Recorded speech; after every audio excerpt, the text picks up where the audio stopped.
ஒரு பக்கம் பார்த்திங்கன்னா மட்டன் குழம்பு ரெடி ஆகிட்டுருக்கு. ஒரு பக்கம் பார்த்திங்கன்னா சிக்கன் கிரேவி சூப்பராக வந்திருக்கு. இது ஒன்றுமே கிடையாது. சிக்கனை நல்லா மஞ்சள் தூள் உப்புலாம் போட்டு நல்லா கழுவி வாஷ் பண்ணி வச்சுக்கோங்க. ஒரு பக்கத்தில் ஒரு கடாய் வைங்க, எண்ணெய் ஊற்றுங்க, பட்டை லவங்கத்தை போடுங்க. நம்ம ஒரு கொஞ்சம் வெங்காயம் தக்காளி ஒரு மிக்சியில் போட்டு ஒரு அரைச்சிக்கணும். மிளகு சீரகம் இஞ்சி பூண்டு கொஞ்சம் சோம்பு மஸ்ட்டு அந்த வாசனைக்கு எல்லாத்தையும் வச்சு ஒரு அரைச்சி எல்லாத்தையும் இந்த தாளிப்பில் போடுங்க. தாளிப்பை போட்டு நல்லா கொஞ்சம் அந்த எண்ணெயிலே பெரட்டுங்க. அந்த வெங்காயம் தக்காளி இஞ்சி பூண்டு பேஸ்ட்டு மிளகு எல்லாம் அந்த எண்ணெயில் கொஞ்சம் வதங்கி வரும்போது இந்த கறியை அலசிட்டு நல்லா சிக்கனை நல்லா மஞ்சத்தூள் உப்பு போட்டு அலசுங்க. நல்லா உங்களுக்கு அந்த திருப்தி வர அளவுக்கு கொஞ்சம் அலசுங்களேன். ஒரு 4 வாட்டி அலசி அதுக்கப்புறம் கிரேவியில் போடுங்க. அப்போ தான் அந்த நீச்சு வாடை வராது. அதுக்கப்புறம் நல்லா அந்த கிரேவியில் போட்டு நல்லா கிளறுங்க. கொஞ்சம் அந்த எண்ணெயை இஞ்சி பூண்டு பேஸ்ட்டு வெங்காயம் எல்லாமே நல்லா ஒன்று சேர வரட்டும்.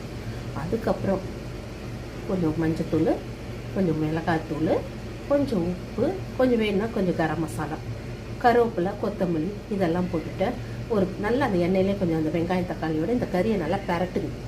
அதை பெரட்டும் போது தாங்க அந்த நீச்சு வாடெல்லாம் போய் சூப்பராக வரும். அப்படியே பச்சையாக பண்ணிட்டக்கூடாது.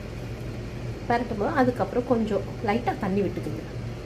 கொஞ்சம் கிரேவி அதிகமாக வேணும்னா ஒரு டம்ளர் இல்லை ஒரு அரை டம்ளர், ஏன்னா சிக்கனில் தண்ணி விடும் ரொம்ப, அதனால் ஒரு அரை டம்ளர் ஊற்றிக்குங்க.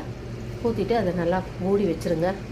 ஒரு 10 to 15 மினிட்ஸ்க்குள்ளே கொஞ்சம் ரொம்ப ஹையில் போடாதீங்க, தீஞ்சு போயிடும். அதனால் கொஞ்சம் சிம்லேயே போடுங்க. அதிலே நல்லா வெந்து நல்லா வரும். அந்த 15 மினிட்ஸ் கழிச்சு அந்த பார்த்திங்கன்னா சூப்பராக வெந்திருக்கும். நல்லா கிரேவியாக கிடைக்கும். உங்களுக்கு வேணால் இன்னும் கொஞ்சம் வச்சு நல்லா ஃப்ரை பண்ணணுன்னா ஃப்ரை பண்ணிக்கோங்க. இல்லை அந்த கிரேவியே போதும் அப்படின்னா சாதத்துக்கு கொஞ்சம் நல்லா சுக்காவாக இருந்தால் நல்லாயிருக்கும். இதே சப்பாத்திக்கெல்லாம் கொஞ்சம் கிரேவியாக இருந்தால் நல்லாயிருக்கும். தோசை இட்லிக்கெல்லாம் கொஞ்சம் கிரேவியாக இருந்தால் நல்லாயிருக்கும்னா அப்படியே. ஆனால் மிளகு சீரகம் போடுங்க, அப்போ தான் வாசனையாக சூப்பராக இருக்கும். உடம்புக்கு ரொம்ப நல்லது.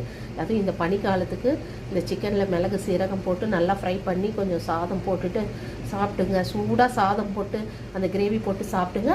அப்புறம் இந்த ரசம் வச்சுருக்கேன் பாருங்கள், மிளகு ரசம்.